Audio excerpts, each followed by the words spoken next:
Operation સિંદૂર અંતર્ગત army જવાનો દ્વારા પહેલગામમાં થયેલ આતંકી હુમલાને જડબાતોડ જવાબ આપવા આપણી ભારતીય આર્મી દ્વારા કરવામાં આવેલ પ્રશંસનીય કામગીરી અંગે આજે ધ્રાંગધ્રા શહેરની તપોવન શાળા ખાતે સેમિનાર યોજાયો હતો, જેમાં આર્મીના કર્નલ તથા મેજર દ્વારા ઓપરેશન સિંદૂર અંતર્ગત ભારતીય આર્મી દ્વારા કરવામાં આવેલ કામગીરીની એક ફિલ્મ વિદ્યાર્થીઓ સમક્ષ રજૂ કરી હતી.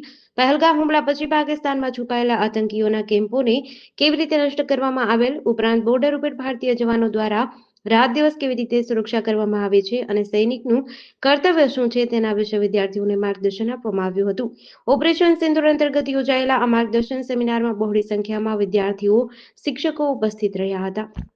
હું ધોરણ 11 કોમર્સમાં અભ્યાસ કરું છું. આજે અમારી તપોવન શાળા વતી એક આર્મી મુલાકાતે આવ્યા હતા. તેમને અમને ઓપરેશન સિંદૂર વિશે ઘણું સમજાવ્યું.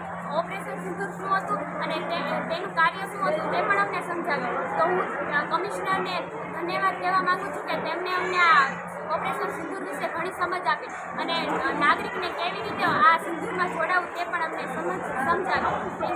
આજે તપોવન વિદ્યાલય ધ્રાંગધ્રામાં આર્મી એક કેમ્પ છે આપણે ધ્રાંગધ્રા, તેની ટીમ દ્વારા અમારી શાળામાં 225 ગર્લ્સ અને 300 બોયઝ આટલા વિદ્યાર્થીઓને ઓપરેશન સિંદૂર આ અનુસંધાને એક સરસ મજાનું આયોજન કરવામાં આવ્યું હતું.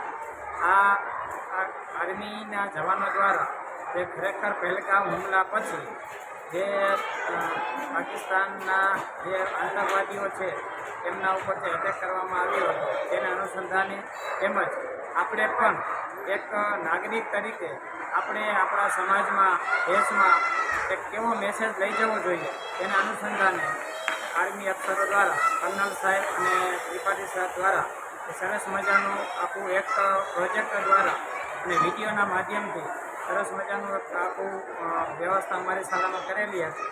દરેક વિદ્યાર્થીઓને ઓપરેશન સિંદૂર શા માટે કર્યું તેના વિશે માહિતગાર કર્યા હતા. બધા જ વિદ્યાર્થીઓને અત્યાર સુધીના લાઈફમાં એક મેમોરેબલ, યાદગાર જે દિવસ કહેવાય એવો બધાને અનુભવ થયો. બધા જ આર્મી અફસરોને શાળા વતી અને અમારી ટીમ વતી થેન્ક યુ. જેડીસી ન્યૂઝ સાથે દિનેશ ગામવા સાથે જયેશ કુમાર ઝાલા, ધ્રાંગધ્રા.